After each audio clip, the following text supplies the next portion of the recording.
Welcome to our 21-day pain recovery journey as I chronicle pain relief strategies while putting my house on the market and moving. 9 days into packing for my move and managing my age-related arthritis, I almost made a crucial mistake. I nearly packed away my jewelry-making supplies, thinking I'd be too busy to create. But then it hit me. Creating isn't just something I do, it's who I am. Today, we'll meet three remarkable people who found creative ways to honor their passions while working on their pain recovery. If you find these evidence-based strategies helpful, please like and subscribe to our channel to join our supportive community.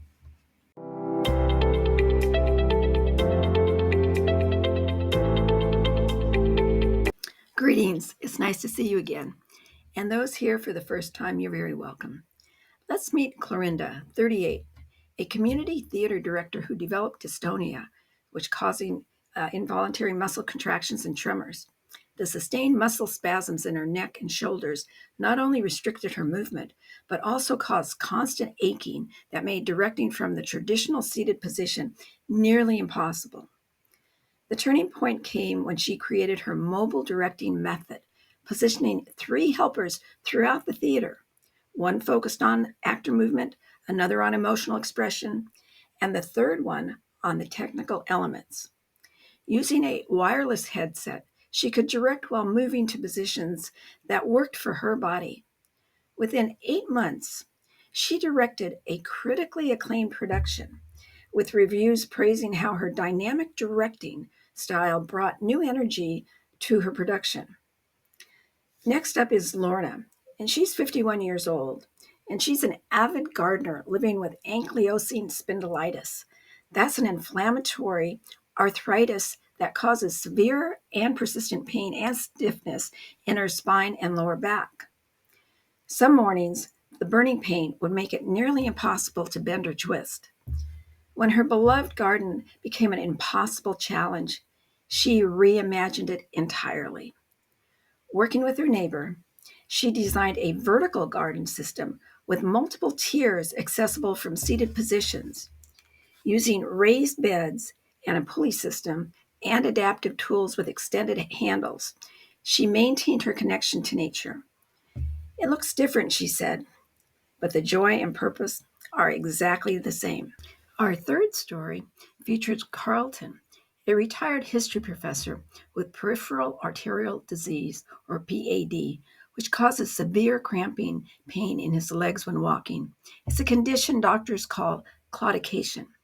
Even short distances would trigger intense aching and burning sensations, and it was making his popular walking history tours that he instituted after his retirement seem impossible. Rather than quit, he created seating history tours, incorporating rest stops at landmarks and partnering with local cafes. His seated tours quickly became even more popular than his walking tours, attracting both history enthusiasts and those who preferred a more relaxed pace. Surprisingly, participants retained more information from this format as the breaks allowed for many more deeper discussions. So what began as an accommodation became a superior teaching method. Carlton's experience reflects what researchers have discovered about the relationship between meaningful activities and pain recovery. Research has shown that when people engage in activities they find personally meaningful, rather than tasks they view as meaningless, they often demonstrate significantly higher pain tolerance. Scientists call this meaning-induced analgesia. When we focus on meaning rather than our pain levels, we activate different neural pathways, helping to decrease pain intensity.